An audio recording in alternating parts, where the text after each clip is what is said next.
Saudi அரேபியாவினுடைய பட்டத்து இளவரசர் முகமது பின் சல்மான் அவர்களுக்கும் அமெரிக்காவின் ஜனாதிபதி டொனால்ட் ட்ரம்புக்கும் இடையிலான மிக முக்கியமான சந்திப்பு நடந்து முடிந்திருக்கிறது. அதிலே பேசப்பட்ட பேச்சுக்கள் இன்றைக்கு ரொம்ப கவனிக்கத்தக்க பேச்சுக்களாக மாறி இருக்கிறது. குறிப்பாக சவுதி அரேபியாவுக்கும் அமெரிக்காவுக்கும் இடையிலான தொடர்புகளை பற்றி ரொம்ப சிலாகிச்சு பேசியிருந்தார் அமெரிக்க அதிபர் டொனால்ட் ட்ரம்ப். அமெரிக்க அதிபர் சொல்லியிருந்தார், சவுதி அரேபியாவுக்கு நேட்டோ அல்லாத ஒரு முக்கியமான அந்தஸ்தை நாங்கள் கொடுக்க போகிறோம். சவுதிக்கு என்ன லாபம் என்பதையும் அமெரிக்க அதிபர் அதில் தெளிவுபடுத்துறாரு.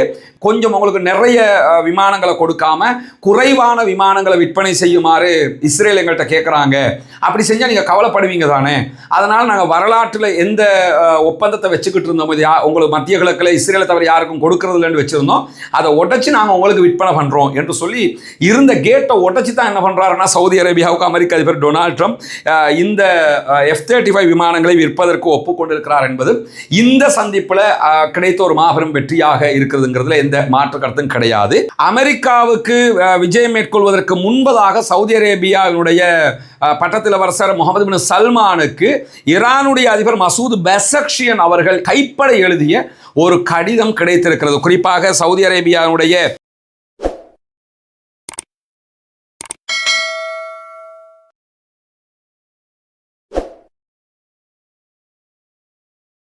அன்பிற்கினிய சகோதர சகோதரிகளே, நம் அனைவர் மீதும் ஏக இறைவனுடைய அமைதியும் கருணையும் உண்டாகட்டுமாக என்கிற உயரிய பிரார்த்தனைகளோடு பாலஸ்தீனத்தினுடைய காசா பகுதிகளில் இஸ்ரேலிய ஆக்கிரமிப்பு ராணுவம் நடத்தி வந்த தாக்குதல்கள் 2 ஆண்டுகளுக்கு மேலாக தொடர்ந்த நிலையில தற்போது அங்கே ஒரு சமாதான நிலை, யுத்த நிறுத்தம் ஏற்பட்டு இன்றோடு 40வது நாளை நாம் தாண்டி கொண்டிருக்கிறோம். இந்த சூழ்நிலையிலையும் இஸ்ரேல் காசாவினுடைய அப்பாவிகள் மீதான யுத்த நிறுத்த மீறல்கள் என்று சொல்லப்படக்கூடிய தாக்குதல் நடத்துவதை நிறுத்தவில்லை.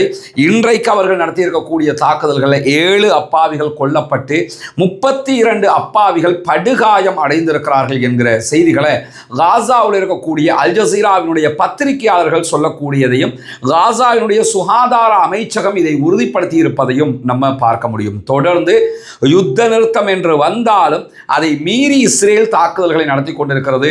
இதனை நடுவர்களாக இருக்கக்கூடிய நாடுகள் கண்டும் காணாமலும் இருக்கிறது என்பதுதான் கவலைக்குரிய ஒரு விவகாரமாகவும் இருக்கக்கூடிய நிலையில் இன்றைக்கு பாலஸ்தீனத்திற்கான மனித உரிமைகள் தொடர்பான ஐநாவினுடைய ஆணையாளராக செயல்படக்கூடிய பிரான்சிஸ்கா அல்பானிஷ் அவர்கள் வெளியிட்டிருக்கக்கூடிய ஒரு அறிவிப்பில் நேற்றைய தினம் ஐநாவினுடைய பாதுகாப்பு கவுன்சிலில் கொண்டு வரப்பட்டு வெற்றி பெற்றதாக அறிவிக்கப்பட்ட காசா தொடர்பான ஆணையம் அமைக்கும் தீர்மானம் என்பது சர்வதேச விதிமுறைகளுக்கு மாற்றமானது என்கிறார் பிரான்சிஸ்கா அல்பானிஷ்.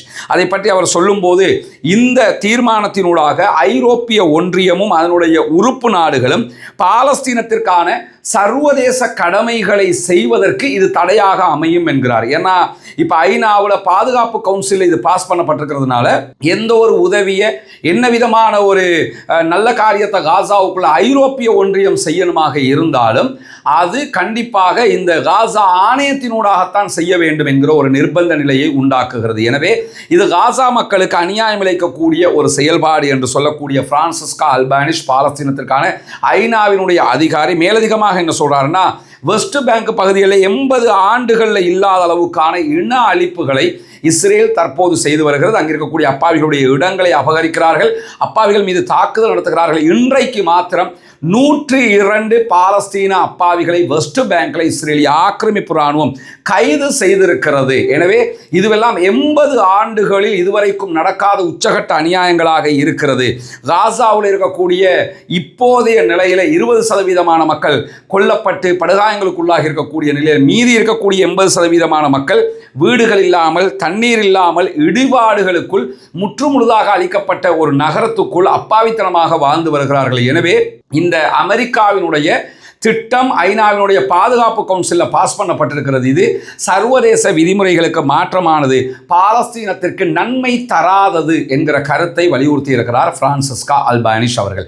அதைத் தொடர்ந்து இன்றைக்கு நமக்கெல்லாம் தெரியும் ஒரு பரபரப்பான சூழ்நிலையாக மாறி இருப்பது என்னன்னா, திடீரென்று லெபனானுடைய பகுதிகளில் பாரதூரமான வான்வழி தாக்குதல்களை இஸ்ரேல் ஆரம்பித்திருக்கிறது. இஸ்ரேலுக்கும் லெபனானுடைய அரசாங்கத்துக்கும் இடையில ஏற்பட்டிருக்கக்கூடிய கடந்த ஆண்டு நவம்பர் நவம்பர் மாதம் செய்து கொள்ளப்பட்ட ஒப்பந்தத்தின் பிரகாரம் அங்கிருக்கக்கூடிய ஹிஸ்புல்லாக்கள் இஸ்ரேல் மீது தாக்குதல்களை நடத்தாமல் தவிர்த்து வருகிறார்கள்.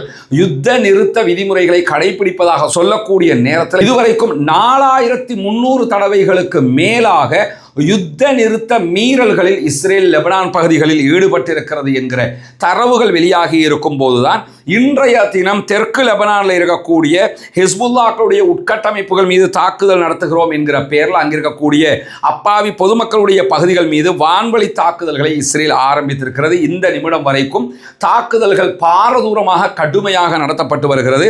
தெற்கு லெபனானுடைய தயர் மாவட்டத்தில் இருக்கக்கூடிய ஷாகூர் அதே போன்று தேர் கிஃபா ஆகிய பகுதிகளில் தான் உச்சகட்டமான தாக்குதல்களை இஸ்ரேலுடைய போர் விமானங்கள் நடத்தி வரக்கூடிய நேரத்தில் முக்கியமாக 3 கட்ட போர் விமான தாக்குதல்கள் உச்சமாக நடத்தப்பட்டது என்கிறார் லெபனானுக்கான அல் ஜசீராவினுடைய பத்திரிகையாளர். அதை தாண்டி இஸ்ரேல் வெளியிட்டிருக்கக்கூடிய ஒரு அறிக்கையில் தெற்கு லெபனானில் இருக்கக்கூடிய ஹிஸ்புல்லாக்களுக்கு சொந்தமான இராணுவ உட்கட்டமைப்புகள் மீது நாங்கள் தாக்குதல் நடத்தி இருக்கிறோம், எதிர்காலத்திலும் நடத்துவோம் என்று சொல்லியிருக்கிறார்கள். ஆனால் அந்த பகுதிகள் எதுவுமே ஹிஸ்புல்லாக்களுடைய இராணுவ கட்டமைப்புகள் இருக்கக்கூடிய பகுதிகள் அல்ல, பொதுமக்கள் வாழக்கூடிய பகுதிகள் என்று அங்கிருக்கக்கூடிய லெபனானுடைய செய்தி ஊடகங்கள் மிக தெளிவான செய்திகளை வெளியிட்டிருப்பதையும் நம்ம பார்க்க முடியும். எனவே யுத்த நிறுத்தத்தை மீறி ஹிஸ்புல்லாக்களை இலக்கு வைக்கிறோம் என்கிற பெயரில் தாக்குதல்களை இஸ்ரேல் நடத்துகிறது. யுத்த நிறுத்தம் என்று ஆயிடுச்சுன்னு சொன்னால் யாரையும் இலக்கு வைத்து தாக்கக்கூடாது என்பதால் நிறுத்தத்தினுடைய விதிமுறையாக இருக்கும்போது அதை இஸ்ரேல் மீறுகிறது. ஏற்கனவே ஹிஸ்புல்லாக்கள் நாங்கள் பொறுமை இழந்து வருகிறோம் என்கிற செய்திகளை சொல்லியிருக்கிறார்கள். மீண்டும் அவர்கள் ஒரு யுத்தத்திற்கு வந்தால் அது பாரிய எதிர்விளைவுகளை ஏற்படுத்தக்கூடியதாக மாறிவிடும் என்பதால் இந்த யுத்தம் தவிர்க்கப்பட வேண்டும், யுத்த நிறுத்த மீறலில் இஸ்ரேல் ஈடுபடக்கூடாது என்று சொல்லி லெபனானுடைய ஜனாதிபதி 2 தடவைகள் நேற்றும் இன்றைக்கும் மாறி மாறி அறிவித்திருப்பதையும் நம்ம பார்க்க முடிகிற சூழல்ல தான் மிக முக்கியமாக உலகத்தின் பல ஊடகங்களுடைய தலைப்புச் செய்தியாக மாறி இருக்கக்கூடிய சவுதி அரேபியாவினுடைய பட்டத்து இளவரசர் முகமது பின் சல்மான் அவர்களுக்கும் அமெரிக்காவின் ஜனாதிபதி டொனால்ட் ட்ரம்புக்கும் இடையிலான மிக முக்கியமான சந்திப்பு நடந்து முடிந்திருக்கிறது. அதிலே பேசப்பட்ட பேச்சுக்கள் இன்றைக்கு ரொம்ப கவனிக்கத்தக்க பேச்சுக்களாக மாறி இருக்கிறது. குறிப்பாக சவுதி அரேபியாவுக்கும் அமெரிக்காவுக்கும் இடையிலான தொடர்புகளை பற்றி ரொம்ப சிலாகிச்சு பேசியிருந்தார் அமெரிக்க அதிபர் டொனால்ட் ட்ரம்ப். இன்னும் சொல்ல போனால் பட்டத்து இளவரசர் முகமது பின் சல்மான் மேல வைக்கப்படக்கூடிய விமர்சனங்களுக்கு அவரே முன்னுக்கு வந்து காரசாரமாக பதில் கொடுத்து முகமது பின் சல்மானை டிஃபெண்ட் பண்ணின காட்சிகள் எல்லாம் பார்க்க முடிகிறது. உதாரணமாக அந்த மீட்டிங் நம்ம எடுத்துக்கிட்டோம்னா பத்திரிகையாளர்களோடு பேசும்போது ஏபிசி நியூஸ் ஏஜென்சியால் முன்வைக்கப்பட்ட ஒரு முக்கியமான கேள்வி என்னன்னு சொன்னால் ஜமால் கஷோக்ஜியினுடைய கொலை தொடர்பாக அதில் உண்மைத்தன்மைகள் தொடர்பாக கேள்வி எழுப்பப்பட்ட நேரத்தில் உடனடியாக கிராஸ் பண்ணக்கூடிய அமெரிக்க அதிபர் டொனால்ட் ட்ரம்ப் முகமது பின் சல்மான் பதில் சொல்ல விடாமல் அதற்கும் இவர்களுக்கும் எந்த சம்பந்தமும் இல்லை என்று சொல்லி அந்த ஜமால் கஷோக்ஜியினுடைய படுகொலை விவகாரத்தில் இருந்து சவுதி அரேபியாவை அவரே முன் வந்து காப்பாற்றிய காட்சிகள் எல்லாம் பார்க்கப்பட்டதை தாண்டி ஒரு கட்டத்தில் ஏபிசி நியூஸ் ஏஜென்சியினுடைய உரிமத்தை மீடியா லைசனை நாங்கள் கேன்சல் பண்ண வேண்டி வரும் என்கிற அளவுக்கு கோபமாக டொனால்ட் ட்ரம்ப் பேசியதை எல்லாம் பார்க்க முடிந்தது.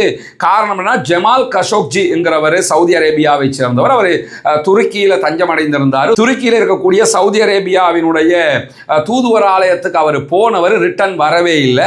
அவர் என்ன ஆனார் என்கிற பாரிய கேள்விகள் எழுப்பப்பட்ட நேரத்தில் ஜமால் கஷோக்ஜி துருக்கியில் இருக்கக்கூடிய சவுதி அரேபியாவின் தூதுவர் ஆலயத்துக்குள்ளேயே கொல்லப்பட்டார் என்கிற செய்திகள் எல்லாம் பார்த்தோம். ஒரு பரபரப்பான சூழலை உண்டாக்கி அன்றைய கால நிகழ்வுகளாக இது இருந்தாலும் அதை பற்றிய கேள்விகளுக்கு அமெரிக்க அதிபரை டிஃபெண்ட் பண்ணி பதிலை சொல்லியிருந்த நேரத்தில் தான் அமெரிக்க அதிபருக்கும் முகமது பின் சல்மான் அவர்களுக்கும் இடையில் ஏற்பட்ட இந்த சந்திப்பில் மிக முக்கியமான சில விஷயங்கள் பேசப்பட்டிருக்கிறது. அதிலே உச்சகட்டமாக முக்கியமாக பார்க்கப்பட்ட ஒரு விவகாரம் என்னென்னு கேட்டால் இளவரசர் முகமது பின் சல்மான் அவர்களை முன்னாடி வச்சுக்கிட்டு 2 பேரும் ஆப்ரஹாம் ஒப்பந்தம் தொடர்பாக பேசியிருந்தார்கள். அதாவது பாலஸ்தீனத்தை தனி நாடாக அங்கீகரிக்க வேண்டும் என்று பாலஸ்தீன மக்கள் கோரிக்கொண்டே இருக்கிறார்கள். நான் பாலஸ்தீன் தான் நாடே, அந்த நாட்டை பிடிச்சு அபகரித்து உருவாக்கப்பட்டது இஸ்ரேல்.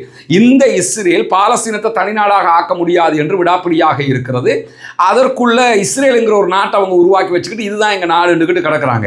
ஆனால் ஐநாவினுடைய விதி பிரகாரம் பாலஸ்தீனம் என்கிற ஒரு நாடு, இஸ்ரேல் என்கிற ஒரு நாடு என்பது உருவாக்கப்பட்டால் தான் இதற்கு தீர்வு என்பது உலகமே ஏற்றுக்கொண்டிருக்கக்கூடிய ஒரு நிகழ்வாக இருந்தாலும், ஐநாவில் அங்கத்துவம் பெற்றிருக்கக்கூடிய நாடுகளில் 3/2 பெரும்பான்மை நாடுகள் பாலஸ்தீனத்தை தனி நாடாக ஏற்றுக்கொண்டிருந்தாலும் ஐநாவில் பாதுகாப்பு கவுன்சிலில் பாலஸ்தீனம் தனிநாடு என்கிற அங்கீகாரம் இன்னும் பெறப்பட முடியாமல் இருக்குது. இந்த சூழலில் தான் அமெரிக்க அதிபர் டொனால்ட் ட்ரம்ப் முதல் தடவையாக ஜனாதிபதியாக இருக்கும்போது அப்ரஹாம் ஒப்பந்தம் என்று சொல்லி ஒன்றை கொண்டு வந்தார்.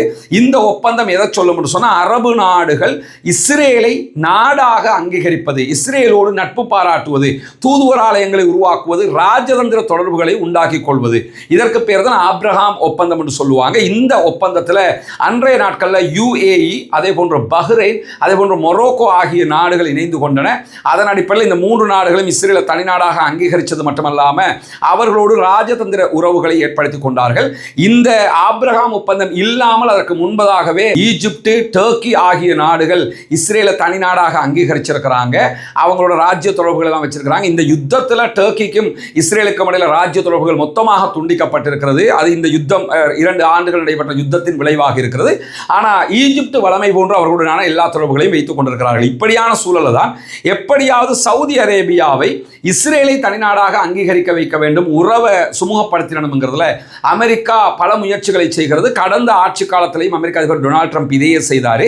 இப்பொழுது அதை செய்து முடிக்க வேண்டும் என்பதில் அவர் ஆர்வம் காட்டுகிறார். அது தொடர்பான பேச்சுவார்த்தைகள் தான் அங்கே அதிகமாக இடம்பெற்ற நேரத்தில் முகமது பின் சல்மானும் தாங்கள் இஸ்ரேலை தனிநாடாக அங்கீகரித்து இஸ்ரேலோடு ராஜ்ய தொடர்புகளை ஏற்படுத்திக் கொள்ளுகிற இந்த ஆப்ரஹாம் ஒப்பந்தத்தில் இணைவதற்கு ஆர்வமாக இருக்கக்கூடிய செய்தியை பகிரங்கமாகவே அந்த இடத்துல வெளிப்படுத்தினார். ஆனால் இது எப்போ நடக்கும், எப்படி நடக்கும், இதற்கான காலக்கெடுகளை எல்லாம் அவர் அந்த இடத்துல சொல்லலை. அனைத்து மத்திய கிழக்கு நாடுகளும் ஒரு நல்ல நட்புறவை கொண்டிருப்பது என்பது நல்ல விஷயம்தான் என்றார் முகமது பின் சல்மான். மத்திய கிழக்கில் தான் நம்ம எல்லாருமே இருக்கிறோம். நம்ம எல்லாம் ஒரு பக்கமாக பிரிஞ்சு நிற்காம எல்லாருமே ஒற்றுமையாக இருக்கிறது நல்லதுதான். ஆப்ரஹாம் ஒப்பந்தங்களில் ஒரு பகுதியாக சவுதி அரேபியாவும் இணைந்து கொள்ள விரும்புகிறது என்கிற செய்தியை பகிரங்கமாகவே மீடியாக்களுக்கு முன்னாடி அவர் சொல்றாரு.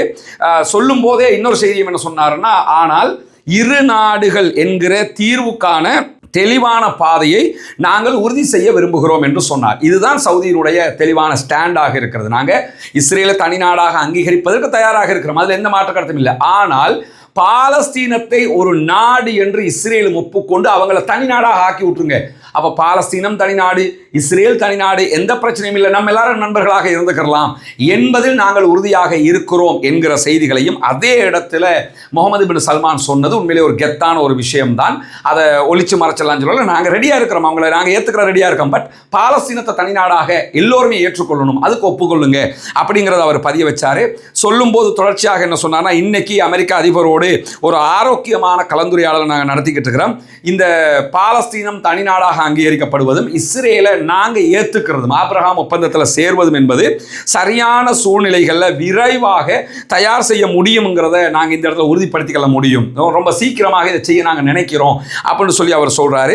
இந்த விவகாரம் தொடர்பாக கருத்து தெரிவித்த அமெரிக்க அதிபர் டொனால்ட் ட்ரம்ப் இன்றைக்கு ஆரோக்கியமான ஒரு விவாதம் நடைபெற்றது என்கிற கருத்துக்களையும் அந்த இடத்திலே அவர் சொன்னார்.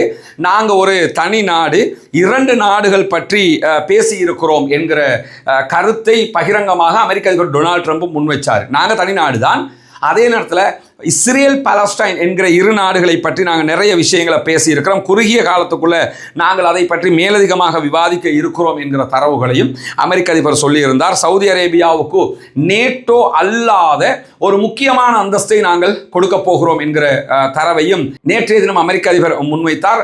சவுதி அரேபியாவோடு நேட்டோ அல்லாத அமெரிக்காவோடு நெருங்கிய நட்பு நாடு என்கிற அந்தஸ்துக்கான ஒப்பந்தத்தை நாங்கள் செய்திருக்கிறோம் என்று சொல்லியிருந்தார். இந்த ஒப்பந்தம் எப்படி இருக்கும்னு சொன்னா, நேட்டோங்கிறது நேட்டோ கூட்டணின்னு ஒன்று இருக்கு. இந்த நேட்டோவில் இருக்கக்கூடிய எந்த நாடுகள் மீதாவது வேற எந்த நாடுகளாவது தாக்குதல் நடத்தினால் நேட்டோவில் இருக்கக்கூடிய எல்லா நாடுகளும் அந்த நாடோடு சண்டை பிடிக்கும். இதுதான் நேட்டோ ராணுவ ஒப்பந்தம். அல்லது நேட்டோவில் இருக்கக்கூடிய ஒரு நாடு இன்னொரு நாட்டோட சண்டையிட்டால் இந்த எல்லா நாடுகளும் சேர்ந்து அந்த நாட்டை தாக்கும். அந்த அடிப்படையில் தான் ஈராக் வாரில் பிரிட்டன் போன்ற நாடுகள் எல்லாம் அமெரிக்காவோடு இணைந்து கொண்டார்கள். நேட்டோவில் இணைய வந்ததுக்காக வேண்டித்தான் தற்போது உக்ரைன் ரஷ்யா வாரை நடைபெற்றுக் கொண்டிருக்கிறது. உக்ரைன் நேட்டோவினுடைய ஒரு நட்பு நாடாக இணைந்திருந்தால் இன்றைக்கு ரஷ்யாவுக்கு எதிராக நேட்டோ நாடுகள் இணைந்து சண்டை பிடிக்க வேண்டிய ஒரு கட்டம் ஏற்பட்டிருக்கும். ஆனால் அவங்க நேட்டோவில் இணைய முன்னாடியே இந்த யுத்தம் ஆரம்பிச்சிருச்சு. இப்படி இருக்கிற சூழலில் தான் நேட்டோவில் இருக்கக்கூடிய ஒரு இஸ்லாமியர்களை பெரும்பான்மையாக கொண்ட நாடாக துருக்கி மாத்திரம்தான் இருக்கிறது. இப்பொழுது அமெரிக்க அதிபர் என்ன பண்றாருன்னா, நேட்டோவில் இணைக்காம சவுதி அரேபியாவை நேட்டோ அல்லாத ஒரு முக்கிய இராணுவ அங்கீகாரம் பெற்ற நாடாக நாங்கள் சவுதி அரேபியாவை ஏற்றுக்கொள்ள இருக்கிறோம் என்று சொல்றாங்க. இதனால சவுதிக்கு என்ன லாபம் என்பதையும் அமெரிக்க அதிபர் அதில் தெளிவுபடுத்துறாரு. இதுக்கு நிறைய சகோதரர்கள் உதவி பண்ணியிருக்கிறாங்கம்மா. உள்நாட்டில் வெளிநாட்டில் எல்லா பகுதிகளில் இருந்து நாங்கள் யூடியூப்பில் பலஸ்டைனை பற்றி பேசுகிற நேரத்தில் அதுக்கு இடையில் இந்த விளம்பரத்தை பண்ணித்தான் எடுத்துகிட்டு வந்து இந்த வீட்டுகளை நம்ம பண்ணுறோம். சரியா? வந்து பாருங்கள், வீடை முதல்ல நீங்கள் பாருங்கள், காட்டுவோம் வாங்க.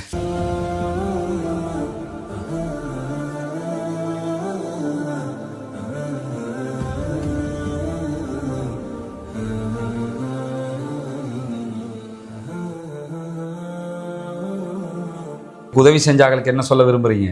அல்ஹம்துலில்லாஹ், நல்லா இருந்தால் சரி. துவா செய்யுங்க அவங்களுக்காக. நிறைய சகோதரர்கள் இதுக்கு 100 ரூபா, 150 ரூபா, 500 ரூபா, 1000 ரூபா இப்படியெல்லாம் சேர்த்து தான் நம்ம இதை செஞ்சுக்கிட்டு இருக்கிறோம். இன்னும் 9 வீடு கட்ட வேண்டி இருக்குது.